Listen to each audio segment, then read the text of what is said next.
새해 복 많이 받으십시오. 까치까치 설날은 어저께고요. 우리 설날은 오늘입니다. 많은 사람들이 명절 증후군에 시달린다 그래요. 다시 말하면 명절 때 받은 스트레스, 정신적으로, 육체적으로 증상들을 다 겪는다는 거죠. 다시 말하면 그 명절 때의 스트레스가 아주 심하다는 얘기를 하는 거예요. 어떤 사람은 긴 시간의 귀향의 과정 속에서 또 익숙하지 아니한 환경 속에서 가사노동을 하면서 신체적으로 피로하고 정신적으로 피로해서 스트레스가 된다는 거예요. 우리 가운데 그런 분들이 있으면 오늘 말씀을 통해서 후를 털어버리고 감사와 찬송을 부르는 이런 예배 시간이 되었으면 합니다. 자, 오늘 본문으로 가겠습니다. 하나님은 이제 출애굽해서 광야길을 가는 과정에서 시내산에 머물러서 그들에게 하나님의 말씀이 하나님의 백성들 속에 들어가서, 그죠? 하나님의 백성이 사는 길은 바로 이런 것이다 가르쳐 주었습니다. 하나님의 백성이 사는 길, 하나님의 백성의 강령이라는 말씀으로 나눴는데 세상 사람들은 이제 진리와 생명의 말씀을 받으면서 사람의 힘으로 살지 아니하고 세상 사람의 사는 방법으로 살지 아니하고, 왜냐하면 그걸로 살아서는 하나님이 창조의 목적을 이룰 수가 없기 때문이라는 거죠. 그래서 하나님 뭐 했어요? 깊은 진리의 말씀을 내 백성의 마음에 새기고 그것이 거듭난 자의 생명이 되어 오시고 하나님의 백성이 능력이 되게 하겠다 하신 겁니다. 그렇게 함으로써 너희는 내 백성, 내 아들 그리스도의 신부 새 성전으로 만들어내고야 말겠다 말씀했습니다. 그걸 갖다가 돌비에다가 새겨주신 말씀이라고 그랬고, 그 돌비를 이제 언약궤 속에다가 넣는 그림 속에다가 보여주셔서 진리와 생명의 말씀이 우리 안에 들어와 새겨지는 그림으로 이렇게 말씀을 했습니다. 인간이란 얼마나 자기중심적인지 죄송합니다. 아버지의 피를 받고 어머니의 살을 받아 태어나고 어머니 아버지의 희생과 수고, 이런 말로 표현이 안 되죠 사실은. 그죠? 그 부모님들의 수고, 자기를 잉태하면서부터 한순간도 자기 생각을 떠나본 적이 없이 복중의 생명만을 위해서 생각하고 어린 생명들이 자라는 환경을 만들고 심지어는 소리도 골라서 듣고 음식도 가려서 먹으면서 자기의 살을 나누어 복중의 생명에게 줌으로써 10달 동안을 키웠어요. 그죠? 죽음의 고비를 넘겨가면서 어린 생명 세상에 존재하게 했는데, 이 어린아이는 이 땅에 태어나면서부터 자기 엄마의 수고나 그 아픔 조금도 생각지 못하고 자기 배만 채워달라고, 자기 필요만 채워달라고 살아갑니다. 자라면서도 더 나은 환경, 더 부유한 이들, 더 유식한 이들을 바라보면서 자기를 위해서 희생한 부모님들 생각을 잊어버리고 비교하고 있습니다. 이것이 바로 우리는 아닌가 모르겠습니다. 사람들은 이런 소리 싫어하죠. 아픈 소리라고. 그죠? 그런데 이렇게 보이는 부모님조차 사랑할 수 없다면 과연 우리가 보이지 아니하는 하나님을 사랑한다라고 말할 수 있을까요? 내게 가장 가까이에 있는 내 부모, 살을 주고 피를 주고 땀을 흘려주고 먹을 것 입을 것 다 대주는 그 부모에 대하여서 감사할 줄 모르는 자가 보이지 아니하는 하나님을 향하여서 감사할 수 있을까요? 부모를 위해서, 그 부모를 위해서 하루 동안 때로는 2, 3일 동안 수고했다고 그것이 명절의 증후군이네 표현하면서 그게 자기가 얼마나 이기적인가를 드러내는 그 꼴은 아닐까요? 그래서 하나님은 이런 방법을 통해서 부모의 사랑을 깨닫도록 하나의 본성을 사람들 속에 심어주셨습니다. 너도 자식을 낳아서 키워보라는 겁니다. 철없던 개구쟁이, 말썽꾸러기 같은 아이들이 결혼을 하고 아기를 잉태하고 나면 하나님은 그들 속에 어머니의 본능, 아버지의 본능을 발동시키기 시작합니다. 정상적으로 자라난 사람이라면 이게 다 있습니다. 마치 진리의 말씀이, 성령이 우리 안에 역사함으로 말미암아 하나님의 존재를 깨달아지게 하고, 그때부터 자기 위에 살던 여자가 자기 안에 있는 새 생명을 위해 살아가는 것처럼 말입니다. 태교가 무엇인지 생각하게 되고, 어떻게 몸 관리해야 되느냐, 어떤 걸 먹어야 하느냐, 새 생명이 새 생명으로 태어나도록 할까에 대하여 온 마음을 다하게 됩니다. 이게 임산부죠. 그리고 이것이 하나님이 젊은이들에게 부모의 사랑을 깨닫게 하는 방법이셨던 것입니다. 그리고 자녀의 양육해가는 과정 속에서 내 부모가 나를 나되게 하기 위하여 얼마나 많은 수고를 하며 얼마나 많은 눈물과 땀을 흘렸는지 깨달아갑니다. 진정한 깨달음이 있는 자식이라면 명절에 어머니 아버지 찾아뵙는 길이 고생이 아니며, 그 어머니 아버지를 위해 식사 한 끼 잘 차려드리는 것이 스트레스가 아닐 것입니다. 명절을 통해서 내 부모를 기억하라, 내 부모를 공경하라 하는 말씀을 여기다 우리는 적용시킬 수 있을 것입니다. 이렇듯이 이스라엘 백성들, 광야길을 가고 있는 그들에게 하나님이 명절을 주셨습니다. 그 명절을 통해 무엇을 깨달아 알게 하실까요? 첫째는 네가 어떻게 태어났는지를 생각하라. 두 번째로는 네가 어떻게 철이 났는지를 생각하라. 세 번째로는 네가 어떻게 완성되어지는지를 생각하라. 이게 오늘 절기를 통해 우리에게 주시는 하나님의 말씀인 것입니다. 자, 오늘 본문을 한번 봅니다. 23장 14절. 너는 매년 3번 내게 절기를 지킬지니라. 그렇습니다. 이스라엘 백성들은 1년에 3차례씩 명절을 지키기 위해 대이동을 했습니다. 우리나라도 명절 되면 그렇게 많은 사람들이 움직이죠. 고속도로가 꽉 막혀요. 요즘도 그냥 이렇게 주행들, 귀성이라는 게 생겼습니다만은 내려가는 차도 올라오는 차도 다 막혀버리는 이런 시대. 그죠? 그렇게 사람들이 움직여요. 이스라엘 백성들은 그 예루살렘에 7만 명 정도가 살았대요. 그런데 명절이 되면 거기에 약 100만 명, 어떤 학자들은 한 100만 명에서 200만 명까지 모였다 그러니까 7만 명 모이던 자리에 100만 명만 모였다 그래도 그 얼마나 복잡했겠어요. 그렇죠? 그것도 남자들만. 거기다가 짐승까지, 그죠? 양까지, 비둘기까지 가지고 왔으니 얼마나 복잡했겠어요. 왜 그렇게 복잡하게 했을까요? 그걸 통해서 네가 어떻게 태어났는지를 알라. 그죠? 역사학자 요세푸스에 의하면 제사장들은 또 적어도 25만 마리의 양을 잡아야 했대요.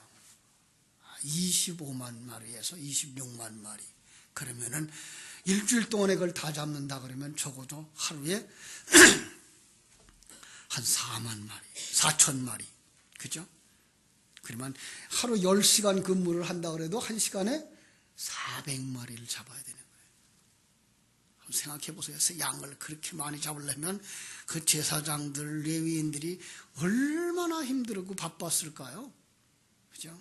그리고 그 온 성전은 뭐예요? 전부 다 피바다가 됐겠죠? 여러분, 그렇게 수고하면서도 그들은 하나님의 은혜를 생각하면 그게 수고롭지 않았을 겁니다. 그러나 그것이 힘든 사람들은 피하고 싶었겠죠. 재미난 얘기를 들었어요. 요즘들은 설날 전에 그 설 명절을 안 하려고 문방구에 가서 그 어린아이들 팔뚝 다치면 이렇게 하는 기부스를 갖다가 한대요. 명절 전에. 그래서 그것 때문에 음식을 못 한다고 그런다네요. 이런 꾀를 부리지 말아야 되겠죠. 그죠? 자, 왜 하나님은 이스라엘 백성들에게 절기를 지키라고 한다고요? 내가 어떻게 태어났는지를 생각하라. 그렇습니다. 바로 그 신앙의 출발이 어떻게 시작되었는지 앞에서 말한 명절을 통해서 아버지와 어머니의 그 사랑을 깨닫게 하려는 하나님의 의도와 같은 것이죠. 여러분, 그 첫 번째 절기가 무엇입니까? 6월절이죠. 그런데 오늘 절기는 뭐라고 말하죠? 무교병을 지키라 그래. 15절. 너는 무교병의 절기를 지키라. 내가 네게 명령한 대로 아빔월에 정한 때에 이래 동안 무교병을 먹을지니 이는 그날에 내가 애굽에서 나왔음이라. 빈손으로 내 앞에 나오지 말지니라. 무교병을 통해, 무교절을 통해서 뭐 한다고요? 내가 어떻게 너가 태어난지를 생각하게 하려고 한다. 왜 그 절기가 우리는 6월절이라 그랬는데 왜 6월절과 무교절을 같이 보죠? 이거 유대인들의 방법입니다. 6월절과 무교절이 같이 연결되어져 있습니다. 그러니까 6월절 어린 양을 먹는 그날부터 그들은 무교병을 먹습니다. 출애굽기 12장 15절을 제가 읽어드릴게요. 12장 15절부터 18절. 너희는 이래 동안 무교병을 먹일지니 그 첫날에 누룩을 너희 집에서 제하라. 무릇 첫날부터 일곱째 날까지 유교병을 먹는 자는 이스라엘에서 끊어지리라. 이거는 글자 그대로 해서 너 그리면 넌 죽는다가 아니라 그건 뭐예요? 너는 하나님의 백성이 아니다라는 의미예요. 너희는 첫째 날에도 성회요 일곱째 날에도 성회가 되리니 너희는 이 두 날에는 아무 일도 하지 말고 각자의 먹을 것만 갖출 것이니라. 너희는 무교절을 지키라. 이날에 내가 너희 군대를 애굽 땅에서 인도하여 내었음이니라. 그러므로 너희가 영원한 규례로 삼아 대대로 이날을 지킬지니라. 첫째 달 그달 19날 저녁부터 여기에요. 21일 저녁까지 너희는 무교병을 먹을 것이라 그랬습니다. 정월 19날 무슨 날이에요? 6월절 날이에요. 그죠? 6월절이에요. 6월절 시작하면서부터 그들은 무교병과 같이 먹는 거예요. 그날 저녁에 그 어린 양의 그 살을 먹고 무교병을 먹고 쓴 나물을 먹었던 것입니다. 그렇습니다. 그것은 예수 그리스도의 십자가의 죽음으로 말미암아 우리가 세상과 사단의 사상의 관점에서 눈을 들어 하나님의 나라, 내 고향, 내 아버지를 향하여 출발하는 것이기 때문에 그렇습니다. 나는 이렇게 이 세상 것이 전부인 줄 알고 세상 사람들처럼 생각하고 세상 사람들처럼 살다가 세상 사람들 지옥 갈 때 나도 지옥 갈 수밖에 없는 자였는데 독생성자 하나님이 이 땅에 어린 양의 모습으로 예수의 모습으로 내려오셔서 우리를 품으시고 우리를 대신해서 십자가에 죽으심으로 우리에게 하나님의 생명 그걸 주셨고 영의 눈을 열어주셨고 영의 감각을 살려주셔서 우리가 애굽을 세상을 사단을 떠나서 하나님이 기뻐하시는 아들로 만들어지고 그리스도의 신부로 만들어져서 어디를 가요? 천국에 들어가는 것이구나. 그렇습니다. 우리는 지난주일 말씀처럼 어린 양의 살과 피, 무교병을 먹음으로써 만나를 먹듯이 진리의 사람으로 완성되어져 가는 것을 깨닫게 하는 것, 이것이 바로 6월절이었고 무교절이 주신 것입니다. 재미있는 얘기 하나 하고 갈게요. 중국에서 언어 공부를 할 때 그들도 설 명절을 지켜요. 명절이 되면 폭죽을 얼마나 많이 터뜨리는지 막 전쟁터 같아요. 전쟁터. 보통 그들이 한 달에 그 전에 처음에는 한 500원, 1000원을 받을 때 폭죽을 그만큼씩 사요. 한 달 월급을 다 갖다 하루 종일 터뜨려버려요. 아니 보름 동안에 다 터뜨려버려요. 돈 잘 버는 상점에는 그 폭죽이 터지고 나면 폭죽을 그 쌌던 빨간 종이들이 이만큼씩 쌓아야죠. 마당에. 그 청소부들이 와서 그걸 다 태우고, 아니 그것도 태우는 게 너무 심하니까 전부 리어카에다 쓰레기통에다 담아서 보내고. 그런데 그들이 가르쳐준 전설이 하나 있어요. 섣달 금음날에 근년이라고 하는 1년, 2년 하는 근년이라고 하는 신이 집집마다 돌아다니면서 장자를 잡아갔대요. 그런데 어떤 날, 어떤 해 이 노년의 아기를 낳은 집안에 섣달 금음날 거지 할아버지가 하나 찾아온 거예요. 그래서 식사 대접을 잘 해드렸더니 그 노인이 천기를 누설한 거예요. 뭐라고 그랬는가 하면은 근년이라고 하는 귀신은, 그 신은 붉은 색깔을 싫어한다. 그래서 방 앞에다가 붉은 등을 달고 문의 좌우에 대련을 붙이고 문 인방에다가 대련을 붙여라. 그 붉은색 대련을 이렇게 붙여요. 우리나라로 말하면 입춘 대길 이렇게 쏟아 붙이는 거고 똑같이 그들은 거기다 글자를 써서 붙이는 거예요. 붉은색으로. 그리고 그들이 대나무 터뜨리는 소리를 싫어하니까 그걸로 불을 피워라. 그 폭죽이라는 말 자체가 그 뒤에 그 죽자가 뭐예요? 대나무 죽자예요. 대나무가 터지는 소리예요. 예. 그래서 그렇게 했더니 그 해에 그 집안이 편안을 했대요. 이 소문이 많이 퍼져가지고 중국 전체가 연말이 되어지면, 이 섣달 금음날이 되어지면 문 좌우에 붉은 대련을 붙이고 위에 대련을 붙이고 빨간 등을 달고 빨간 옷을 입고 그리고 폭죽을 터뜨리는 거예요. 그런데 그게 날이 정월달이에요. 그날부터 언제까지? 정월 19날까지. 여러분, 저는 그 이야기를 들으면서 어쩌면 그렇게 유월절과 똑같으냐. 예, 문인방과 설주에다 그 어린 양의 피를 바르고, 그죠? 거기에 죽음의 사자가 넘어간 이야기. 이 세상에 많은 종교가 이런 껍질은 다 가지고 있어요. 유대인들도 그것만 하면 뭐 한다고요? 구원받는다, 못 받는다? 못 받아요. 그 안에 담겨진 진리, 바로 성자 하나님이 우리 위하여 이 땅에 오셨고 우리 위하여 십자가에서 죽으셔서 그로 말미암아서만 사는 거라고 하는 진리를 아는 자, 그 하나님이 성령으로 지금 자기 백성들 속에 오셨고 자기 백성들을 만들어가고 계시다는 사실을 깨달아 아는 자만 구원받는 거예요. 그러니까 이 명절 그들은 그 문좌우 설주와 인방에 어린 양의 피를 바르면서 생각해야만 했었던 건 뭐예요? 성자 예수 그리스도의 죽으심, 그로 말미암아 우리가 이 세상을 떠나 하나님 나라로 갈 수 있게 되는 것, 그 진리를 묵상하며 그들은 무교병을 먹었어요. 바로 광야에서 맛없는 만나를 먹었던 것처럼 바로 생명과 진리의 말씀은 이 세상 사람들에게는 맛없는 양식인 것처럼 보이지만 하늘나라 양식인 것을 깨달아 알면서 이렇게 해서 내가 하나님 생명 가지고 이렇게 해서 내가 구원의 길을 시작하여 가는 거구나를 깨달아 아는 절기, 그것이 바로 유월절이고 무교절이었던 것입니다. 두 번째 절기가 맥주절이죠. 어떻게 내가 생명이 생겼으며 어떻게 내가 철이 들어가는지를 생각해 보라. 자, 16절 상반절을 이렇게 보죠. 맥주절을 지키라. 이는 네가 수고하여 밭에 뿌린 것에 첫 열매를 거두미니라. 제가 지금 유월절과 무교절 얘기를 하는데 그 유월절과 무교절 속에 또 하나의 절기가 숨겨져 있는 거 아시나요? 초실절입니다. 예, 초실절.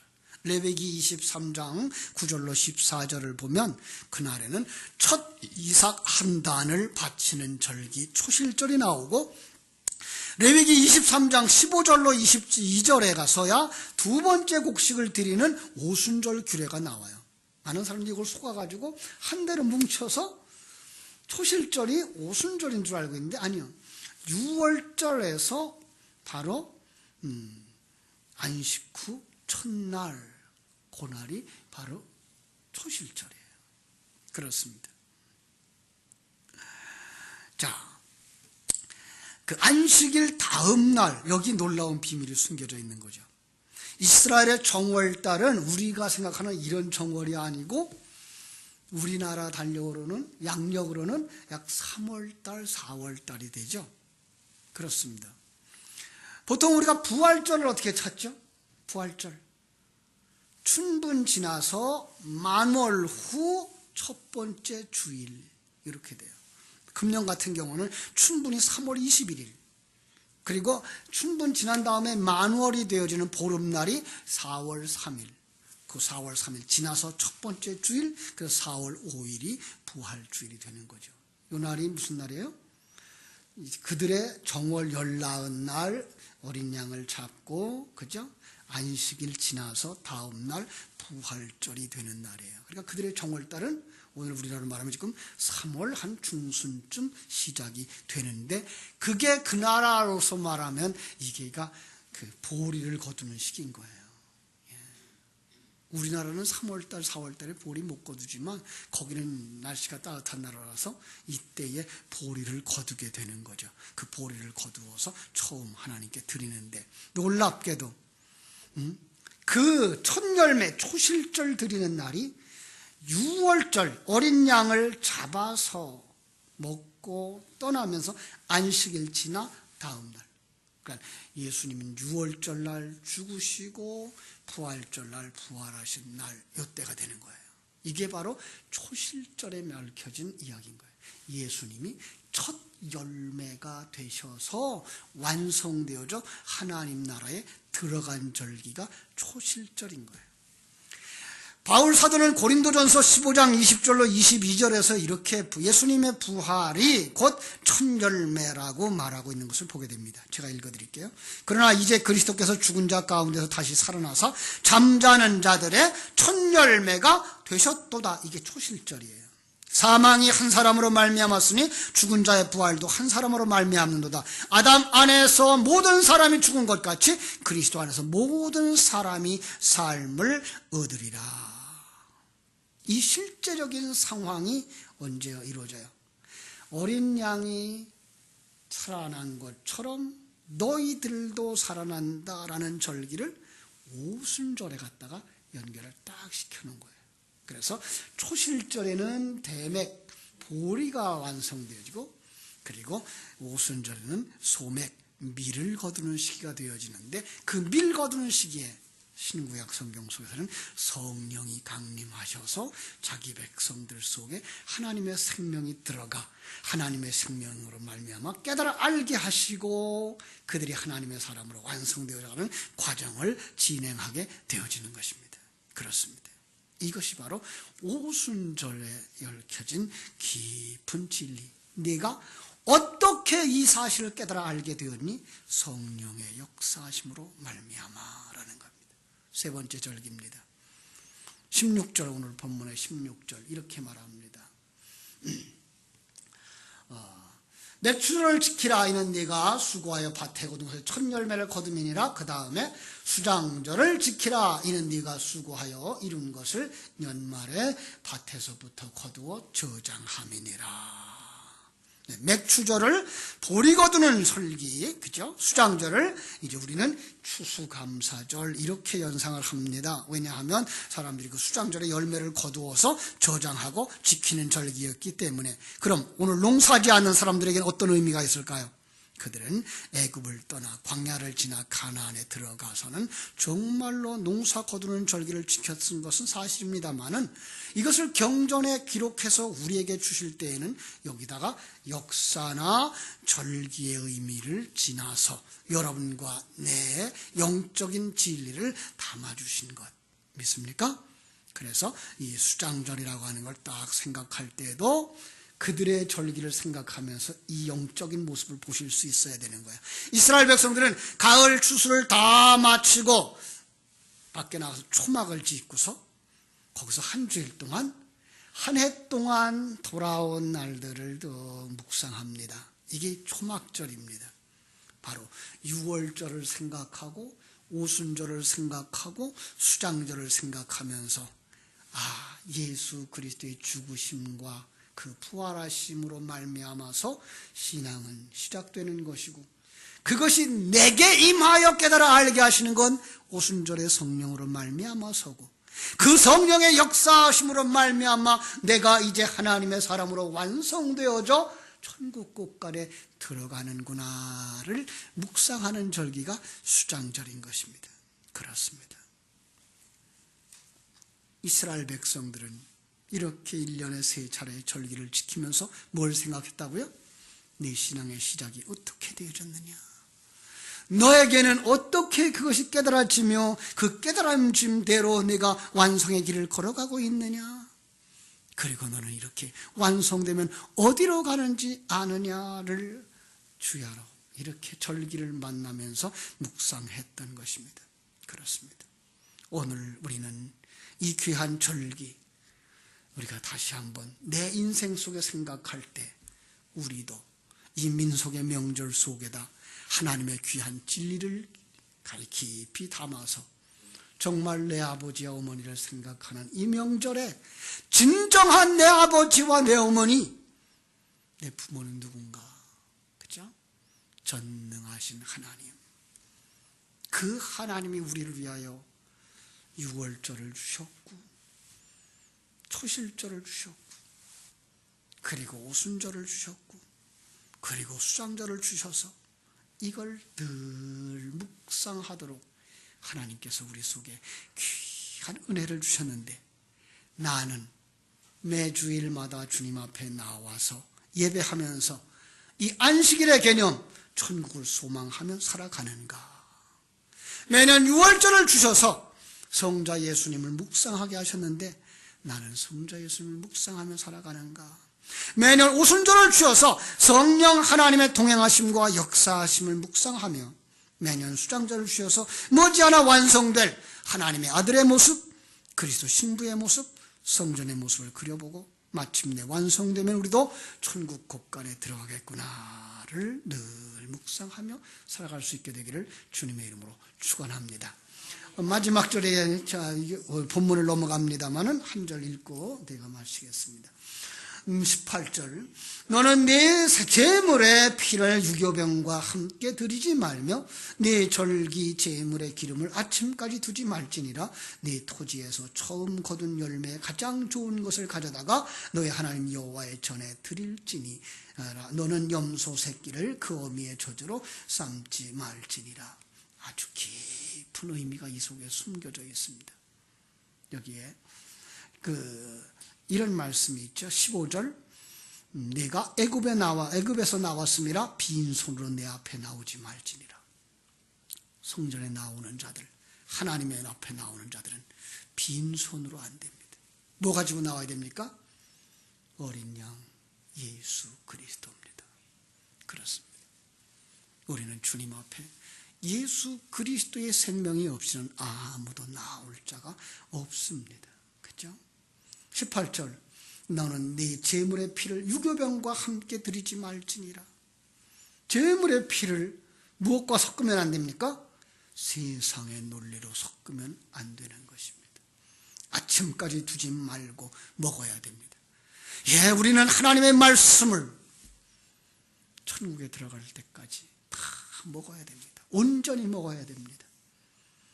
처음 거둔 열매 가장 좋은 것 예수 그리스도를 드려야 할 뿐만 아니라 마지막 염소 새끼를 그 어미의 젖으로 삼지 말라 했는데 이것도 역시 하나님의 말씀과 염소 새끼를 그 어미의 젖에 삼는 건 이방인들의 우상 숭배하는 형식입니다. 그것은 절대로 용납되지 않습니다. 우리의 예배는 이 세상의 풍요를 위해서가 아니다라고 하는 사실. 그렇습니다. 이렇게 3대 절기를 꼭 기억하면서 우리의 소망을 이 세상에 둘 것이 아니라 하늘나라에 두는 자 되어져야 한다. 이것이 바로 하나님의 백성이다라고 절기 속에 깊이 가르쳐 주신 말씀 늘 묵상하면서 우리가 비록 이 땅에 살아가고 있지만 하늘나라를 소망하며 살아가는 하늘나라 백성들, 그래야 고향으로 돌아갈 시간이 다가옵니다. 기도하겠습니다. 하나님 우리 아버지, 크신 은혜와 사랑을 감사드립니다. 반복되어지는 주일, 반복되어지는 절기, 반복되는 예배 속에서 우리가 기억해야 할 것. 너는 어떻게 구원이 시작됐는지 아느냐? 내 속에 생명이 들어오며 내 속에 하나님의 사람으로 성숙해 가는 생명과 능력은 어떻게 자라는지 아느냐? 장차 너는 어떤 사람이 되어져서 천국에 들어가야 될 것인지 너는 준비하고 살아가느냐? 말씀을 통해서 가르쳐 주셨던 하나님, 오늘 이 시대를 살아가는 저희들에게도 동일한 은혜를 허락하여 주셔서 주님 전에 나와 예배할 때마다 천국을 열망하는 소원들이 일어나게 하시오며 이스라엘 백성들의 3대 절기를 항상 기억하고 예수 생명, 성령과 진리의 말씀으로 완성되어지며 우리가 하나님의 아들로 그리스도의 신부로 성전으로 완성되어져 천국에 들어가야 될 그날을 열망하고 살아갈 수 있는 하나님의 생명을 가진 자들, 하늘나라에 속한 자들, 그리스도에 속한 자들로 하나님 세움받게 하여 주시옵소서. 우리가 살아가는 삶의 현장 속에서 최선의 삶을 살아야 하지만 그러나 그것에 얽매여서 거기에 묶여서 세상 사람들처럼 즐거워하고 세상 사람들처럼 슬퍼하는 것이 아니라 이 세상 모든 것들은 나를 천국으로만 들어가게 하는 모든 과정이며 가르쳐 주시는 하나님의 손길들인 것을 깨달아가는 지혜가 있어서 정말 하나님의 사람으로 견고하게 서서 튼튼하게 서서 하나님의 사람으로 하나님을 찬양할 수 있는 복된 성도들이 되도록 축복해 주시옵소서. 이번 명절을 통해서도 다시 한번 부모님을 깊이 묵상했던 것처럼 저희들이 하나님을 깊이 묵상함으로 고난의 길이 아닌 감사와 감격과 찬송의 길이 되게 하여 주시옵소서. 예수님의 이름으로 기도하옵나이다. 아멘. 311장 찬송드립니다.